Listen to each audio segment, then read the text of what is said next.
ඔබගේ දරුවා ගැන ඔබ හිතන්න චුට්ටක් අද දවසේ. ඔබගේ ස්වාමියා ගැන හිතන්න. ඔබගේ බිරිඳ ගැන චුට්ටක් හිතන්න. ඔබගේ අම්මා ගැන තාත්තා ගැන චුට්ටක් මේ අවස්ථාවේදී හිතන්න. කොයිතරම් වැරදි අඩුපාඩු අපේ සමාජයේ සිද්ධ වෙනවද? ඒ වැරදි හමුවේ දරුවන්ව එපා කියලා මහා මාර්ගවලට දාන අම්මලා නැද්ද? තාත්තලා නැද්ද? ඉන්නවා.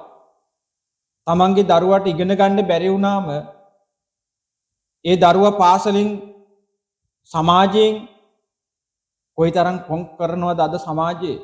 එහෙම කරන්නට එපා. අද දවසේ බුදුහාමුදුරුවන්ගේ මේ උත්තරීතර දවසේ අපි කරන්නට ඕනේ ඒ කාරණාව නෙවෙයි. යම් කිසි දුර්වලතාවයක් පුජ්‍යලයක් තුල තියෙනවා නම් ඒ පුජ්‍යලයව ගොඩ ගන්න පුළුවන් නම් එක වචනයකින් හරි අනුග්‍රහයක් දක්වන්න පුළුවන් නම් අන්න ශ්‍රේෂ්ඨ දවසක් අද. අන්න කල්යාණ මිත්‍රත්වයේ.